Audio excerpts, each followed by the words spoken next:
Donc, l'école Hanafite nous dit que manger de la viande cachère ou de la viande abattue par des chrétiens. Alors, réponse de Sidi Salman Younas. Question 1. Les musulmans peuvent-ils manger de la viande cachère ou de la viande abattue par des chrétiens pratiquants?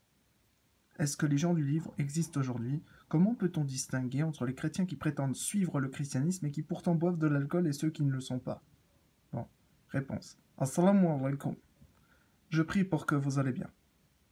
Il est permis aux musulmans de manger de la viande abattue par les gens du livre, à savoir les chrétiens et les juifs, à condition que certaines conditions soient remplies. Parmi ces conditions, que le nom de Dieu soit consciemment prononcé lors de l'abattage, que l'animal soit abattu par la gorge.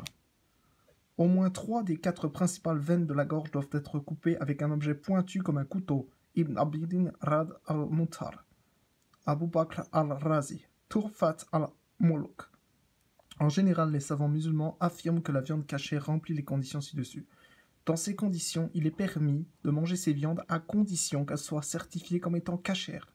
Aux États-Unis, par exemple, la viande cachère est emballée est livrée avec des symboles spécifiques pour indiquer sa nature cachère, alors que dans d'autres endroits, tels que les épiceries juives, dans lesquelles il y a un certificat validant la nature cachère de la viande par un rabbin qualifié. Quant à la viande chrétienne, il y a quelques points à soulever. Tout d'abord, ce que nous trouvons dans les supermarchés des pays dont la population est majoritairement chrétienne ne peut être autorisé à la consommation. En effet, il est extrêmement rare de constater que cette viande a été abattue sur la base des considérations mentionnées ci-dessus. Deuxièmement, si l'abattage est réalisé par un chrétien, il faudra s'assurer en premier lieu qu'il correspond effectivement à la définition des gens du livre, à savoir qu'il soit un chrétien ou un juif qui croit fermement en Dieu, un livre révélé et un messager réel comme notre Maître Jésus, qu'Allah le bénisse et lui accorde la paix. Après cela, s'il est démontré que la façon dont ils abattent leur viande répond aux conditions mentionnées précédemment, il sera valable de consommer ces viandes. Sinon, il ne sera pas permis de le faire. Logique. Oui, les gens du livre existent à notre époque.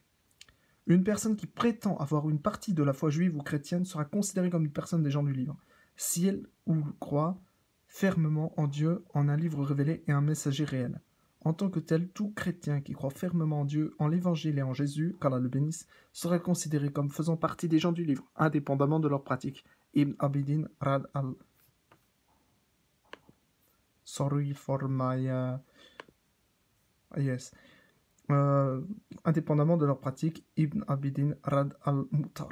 Wassalam Salman, vérifié et approuvé par Faraz Rabbani.